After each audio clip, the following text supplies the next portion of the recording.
Good morning students. आज का हमारा टॉपिक है राजा राममोहन राय। राजा राममोहन राय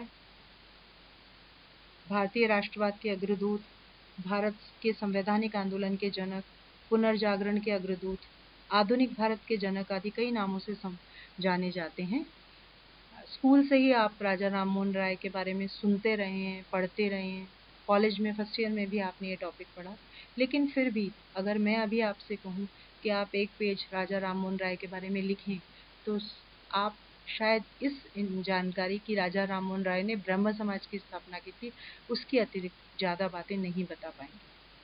उसका कारण ये है कि हम राजा राममोहन राय को ये मानते हुए कि ये बहुत कम महत्वपूर्ण है या कोई ऐसा खास उनका योगदान नहीं है, उस रूप में हम या तो उन्हें पूरी तरह से पढ़ते ही नहीं, और इसीलिए जब हम उसको पूरी तरह नहीं पढ़ते तो फिर बहुत सारी जानकारियाँ या बातें हमको याद ही नहीं रहती, क्योंकि हमने पढ़ी नहीं होती।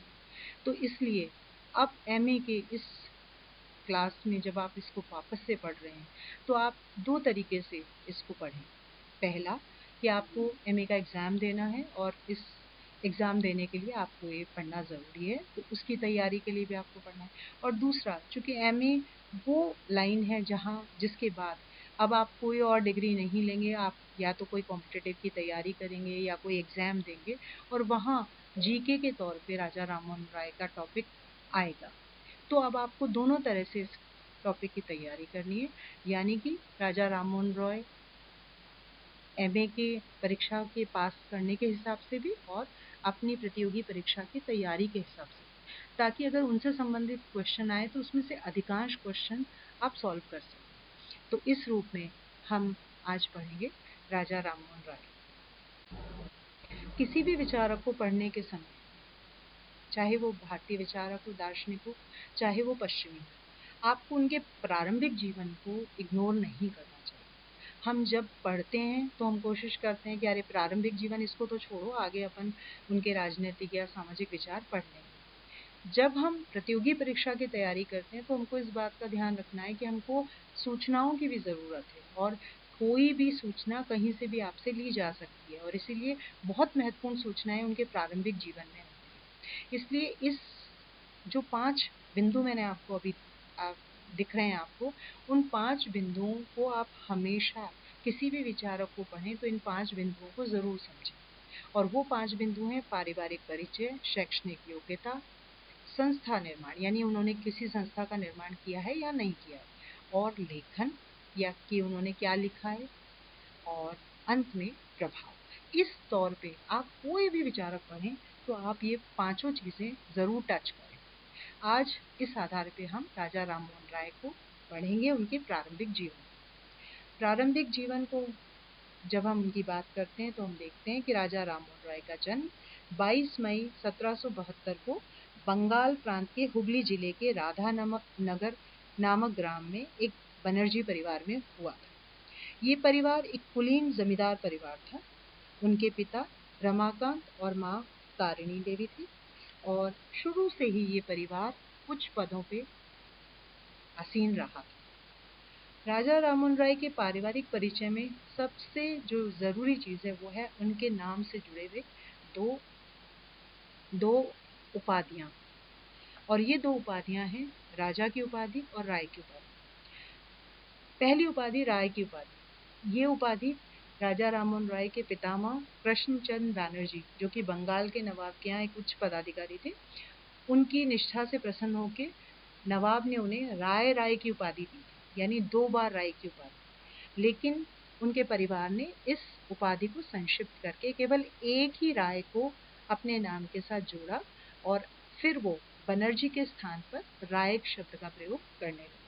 तो जो राम मोहन राय के साथ राय है, वो उपाधि उनके पितामह यानी दादा को मिली थी, और 2 राय राय की उपाधि मिली थी, पर उन्होंने एक रख लिया राय, और वो उनके नाम के साथ जुड़ा हुआ है। दूसरी उपाधि राजा की उपाधि है। ये उपाधि उन्होंने स्वयं अर्जित की थी। ये उपाधि उनको बंगाल 1830 में मुगल सम्राट अकबर द्वितीय के राजदूत के रूप में इंग्लैंड की यात्रा पे भेजा गया था, और यहीं पे सम्राट ने उन्हें सम्मान स्वरूप ये उपाधि दी। यहाँ पे आपके दिमाग में ये प्रश्न उठेगा कि आपने तो केवल अकबर के बारे में पढ़ा है, अकबर द्वितीय के बारे में तो नहीं पढ़ा। अकबर द्वितीय वह मुगल सम्राट थे जो बहादुर शाह जफर, जो कि भारत के अंतिम मुगल सम्राट के तौर पे जाने जाते हैं, उनके पिता। उन्होंने अपने एक तरह से राजदूत के रूप में उन्हें इंग्लैंड भेजा था और उसी समय उन्होंने सम्मान स्वरूप राजा की उपाधि उनको दी थी। तो उनके नाम में दो उपाधियां हैं, राजा और राय की उपाधि। एक उन्होंने स्वयं अर्जित की, एक उनके पितामह से उन्हें प्राप्त हुई।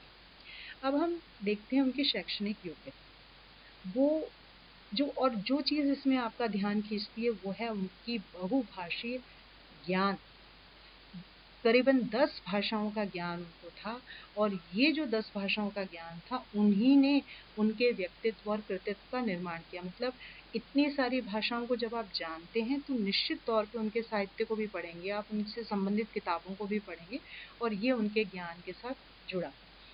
9 वर्ष की अवस्था में उन्होंने बांग्ला और फारसी, 13 वर्ष की अवस्था में उन्होंने अरबी और हिंदी, 15 वर्ष की अवस्था में उन्होंने संस्कृत, 42 वर्ष में अंग्रेजी, 49 वर्ष में उन्होंने ग्रीक और हिब्रू और 60 वर्ष में उन्होंने फ्रेंच और लैटिन सीखी। तो करीबन 10 भाषाओं का ज्ञान उनको था और ये उनके आने वाले जीवन में उनको बहुत मददगार साबित हुआ।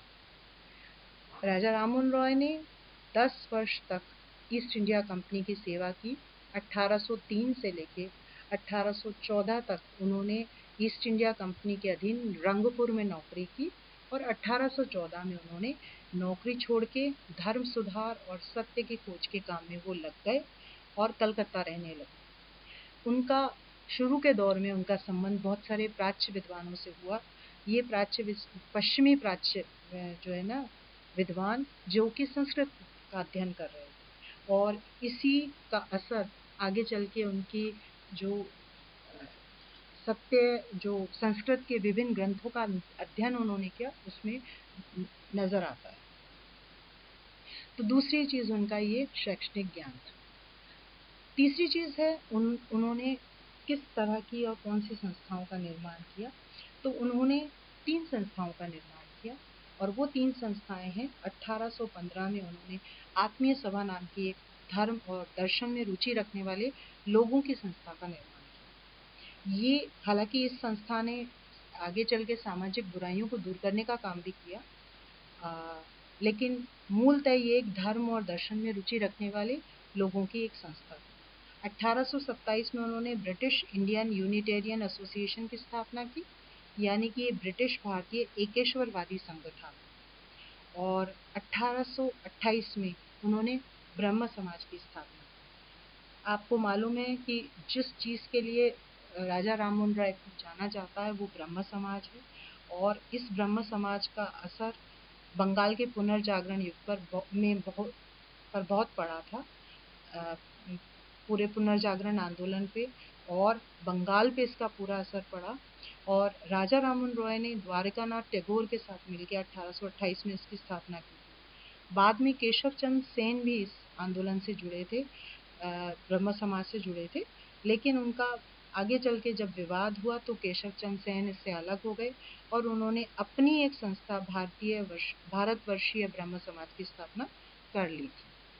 ब्रह्म समाज ने तात्कालिक समाज में फैली हुई बुराइयां, सामाजिक बुराइयां, सती प्रथा है, बाल विवाह है, जाति प्रथा है, इन सभी बुराइयों का विरोध किया। तो ये ब्रह्म समाज एक महत्वपूर्ण संस्था है और ज्यादातर लोग इसी के तौर पे उनको जानते हैं। फिर आता है भारत की पत्रकारिता और लेखन के क्षेत्र में उनका योगदान किस प्रकार का रहा। ये कभी कभी तो कुछ लोग तो कहते हैं वो पहले पत्रकार थे, क्योंकि उन्होंने बहुत सारी ऐसे लेखन के काम किए जो कि आगे चल के राष्ट्रीय आंदोलन में जिनका योगदान साबित हुआ। 1815 में उन्होंने ब्रह्म सूत्र का बांग्ला में अनुवाद किया। 1816 में उन्होंने कैनोपनिषद और ईशोपनिषद का बांग्ला और अंग्रेजी में अनुवाद किया। 1820 में उन्होंने ईसाई धर्म से संबंधित पुस्तकों की व्याख्या की। इसके अलावा 1819 में उन्होंने बांग्ला में संवाद कौमुदी नामक समाचार पत्र निकाला और 1822 में फारसी का मिरातुल अखबार, ये दोनों ही बहुत प्रमुख अखबार और प्रसिद्ध अखबार हुए और ज़्यादातर लोग इन्हीं के बारे में ज़्यादा जानते हैं। 1819 का संवाद कौमुदी जो बांग्ला भाषा में निकाला और 1822 का मिरातुल अखबार जो फारसी में निकाला। पर इसके अलावा भी उनने कई सारे निबंध, कई सारे लेख लिखे और इनमें हम 8 कृतियों की चर्चा मैं ज़रूर यहाँ पे करना चाहूँगी। केवल उनके नाम आप सुन लें, आप जब पढ़ें, मैं यहाँ पर स्टूडेंट्स की उस मनोवृत्ति के बारे में भी परिचित हूँ क्योंकि मैं स्वयं भी एक स्टूडेंट रही हूँ कि जब भी हम पारिवारिक जीवन पढ़ते हैं तो बहुत लंबे चौड़ी जो उनकी चीज़ें हैं उनको उसमें से कट शॉर्ट खुद ही कर देते हैं, कम कर देते हैं और हम ये सोचते हैं कि मुख्य बातों पे चले जाएं, हम उनके राजनीतिक विचार पढ़ लें, सामाजिक विचार पढ़ लें। पर क्या होता है कि कभी कभी हम जब किसी कॉम्पिटिटिव की तैयारी करते हैं या जहाँ पिन पॉइंटेड इन्फॉर्मेशन की ज़रूरत होती है वहाँ आपके द्वारा कभी कभी कुछ जो 2-3 बार आप किसी चीज़ को पढ़ते हैं वो चीज़ें आपके दिमाग में रह जाती हैं। तो इस लिहाज से मैं चाहती हूँ कि जब भी आप कुछ चीज़ों को सेलेक्टिवली सेलेक्ट कर लेते हैं कि ये तो मुझे याद ही करनी है, पर जो चीज़ हम छोड़ रहे हैं उसको 1-2 बार हम उस पढ़ लें, क्योंकि उस पढ़ लेने से कुछ चीज़ें हमारे दिमाग में ऑटोमेटिकली रह जाती हैं और वो कहीं न कहीं हमको मदद करती हैं। तो वो 8 कृतियाँ या निबंध जो हैं उनके बारे में मैं आपको बता दूँ। 1822 में हिंदू उत्तराधिकार कानून पर टिप्पणियाँ, 1823 में प्रेस पर नियंत्रण संबंधी नियम के विरुद्ध सर्वोच्च न्यायालय एवं सम्राट को याचिका, 1823 में धार्मिक सहनशीलता पर एक निबंध, 1823 में ईसाई जनता के नाम अंतिम अपील, 1823 में अंग्रेजी शिक्षा पर लॉर्ड एमहर्स्ट के नाम पर एक पत्र, 1831 में यूरोप वासियों के भारत में बसने संबंधी विचार, 1832 में भारत की प्राचीन एवं आधुनिक सीमाओं और भारत का इतिहास और 1832 में ही भारत की न्यायिक एवं राजस्व प्रणाली पर प्रश्नोत्तरी। तो इस प्रकार ये कुछ उन्होंने लेखन के काम किए और 15 नवंबर 1830 जिसका मैंने अभी पहले जिक्र किया कि वो मुगल सम्राट के राजदूत के तौर पे इंग्लैंड गए थे। वहाँ उन्होंने 1832 में ब्रिटिश सम्राट से मुलाकात भी की, पर वहाँ से वो फ्रांस गए जहाँ वो रोगग्रस्त हो गए और फिर वो पुनः इंग्लैंड लौट के आए और वहीं 20 सितंबर 1833 को उनकी ब्रिस्टल में उनका निधन हो गया।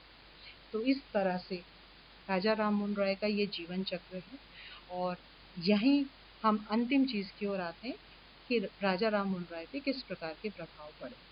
तो उनके ऊपर पड़ने वाले प्रभाव में सबसे पहला प्रभाव था उनके प्रारंभिक जीवन और उनके जो बचपन में उनके ऊपर जो असर पड़ा, तत्कालीन बंगाली समाज में जो फैली हुई कुरीतियाँ थी, उनका असर उनके ऊपर सबसे ज़्यादा पड़ा।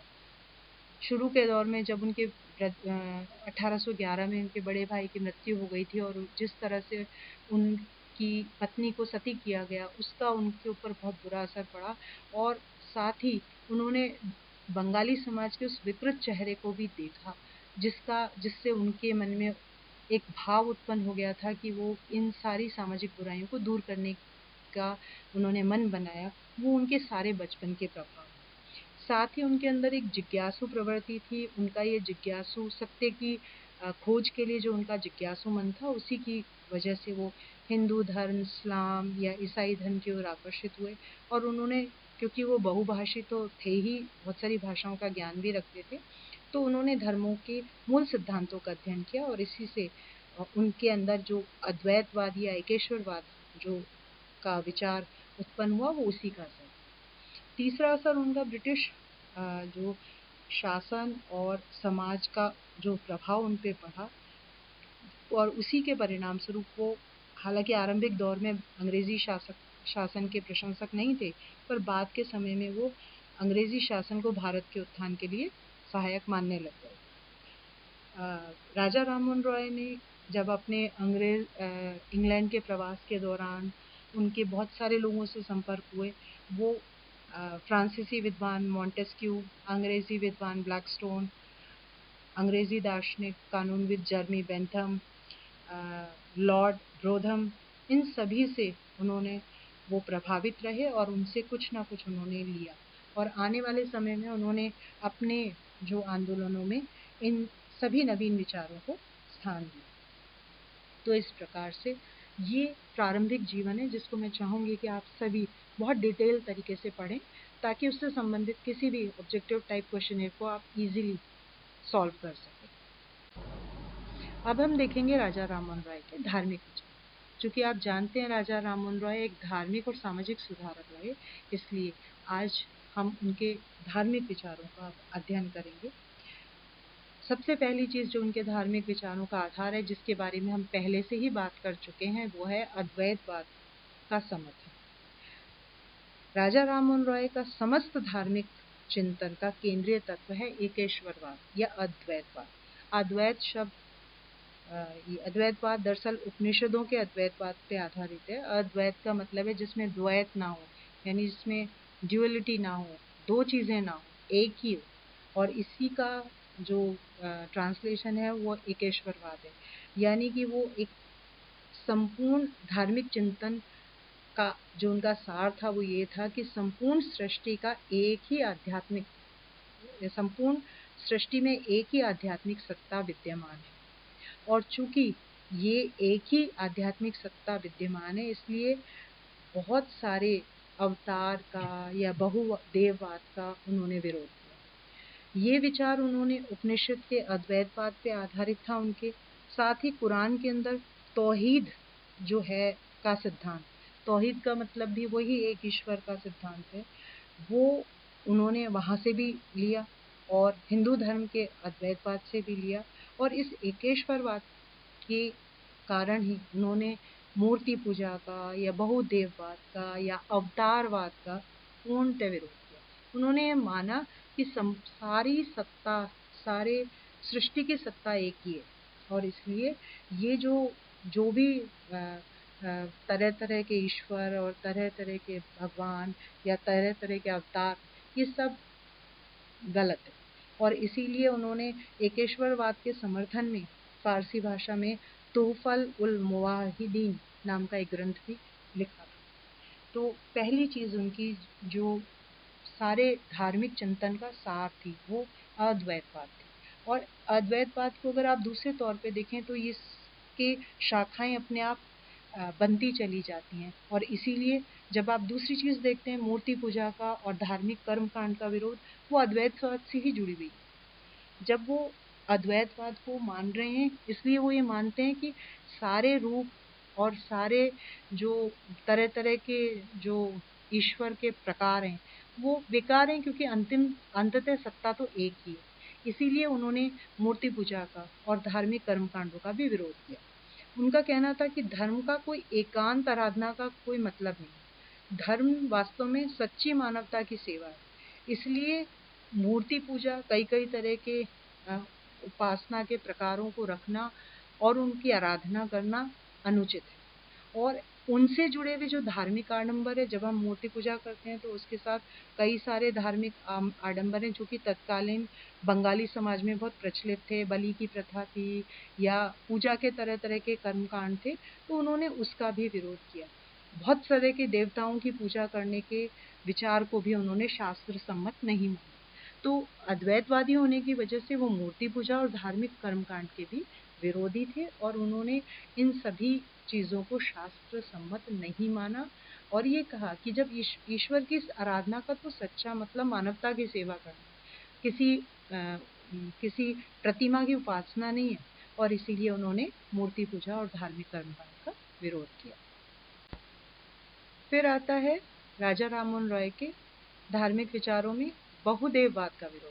जैसा कि मैंने अभी आपको बताया कि वो अद्वैतवाद के विरोध के समर्थक थे, इसलिए वो जब एक ईश्वर को मान रहे हैं तो उन्होंने बहुदेववाद का उनका विरोध करना स्वाभाविक था कि बहुत सारे जो देवता हैं उनकी पूजा का कोई अर्थ नहीं है। संपूर्ण सत्ता जो है, समस्त जो सृष्टि की सत्ता तो एक ही है। इसी के साथ उन्होंने तत्कालीन बंगाली समाज में और पूरे हिंदुस्तान में और हिंदू धर्म में प्रचलित पाखंड का और ब्राह्मणवाद का भी बहुत विरोध किया। उनका मानना था कि जो कर्मकांड है वो पुरोहितों और ब्राह्मणों की स्वार्थ सिद्धि का एक साधन है, और इसलिए ये जितनी भी विवेकहीन रूढ़ियां और अंधविश्वास हैं उनको बिल्कुल भी हमको स्वीकार नहीं करना चाहिए। इसलिए उन्होंने समस्त प्रकार के अंधविश्वास, पाखंड और जितने भी आडंबर थे उन सब का विरोध किया। वो शाश्वत मानवतावादी थे और शाश्वत मानवतावादी होने का मतलब ये था कि उनका ये मानना था कि अ, धर्म धर्म मानव जीवन को सार्थक बनाने का माध्यम है और इसीलिए धर्म का शाश्वत तत्व मानवतावाद। शाश्वत मतलब होता है जो हमेशा बना रहता है, बना रहने वाला तत्व मानवतावाद है। इसीलिए जब वो धर्म को मानव जीवन को सार्थक बनाने या इंसान को इंसान से जोड़ने वाला मानते थे और इसीलिए उन्होंने धार्मिक कट्टरता का विरोध किया। तो इसलिए हम ये कह सकते हैं कि शाश्वत मानवतावादी मतलब होता है हमेशा जो मानव को प्राथमिकता देता है धर्म में, और इसीलिए हमेशा जो मानव को प्राथमिकता देगा वो कभी भी धार्मिक तौर पे कट्टर नहीं हो सकता। वो कभी भी धार्मिक तौर पे किसी एक धर्म को समर्थन करने वाला नहीं होगा और वो हमेशा ईश्वर इंसान को इंसान से जोड़ने वाला होगा। तो इस रूप में उन्होंने ये कुछ उनकी धार्मिक प्रस्थापनाएं या उनकी सोच थी और इन्हीं सोचों के परिणाम स्वरूप उनके ये धार्मिक विचार सामने आए। इस वीडियो के अंदर हमने राजा राममोहन राय का प्रारंभिक जीवन और धार्मिक विचार पढ़े। अगले वीडियो के अंदर हम उनके शिक्षा संबंधी विचार, आर्थिक विचार, राजनीतिक विचारों का अध्ययन करेंगे। और मैं चाहती हूँ कि आप जब इसको सुनते हैं तो आपके कोई सजेशन हो तो आप मुझे कमेंट बॉक्स में लिखें और बताएं। और इस टॉपिक को जितना हमने पढ़ा है उसको आप पूरी डिटेल में पढ़ेंगे तो आपको ज़्यादा उससे मदद मिलेगी। धन्यवाद।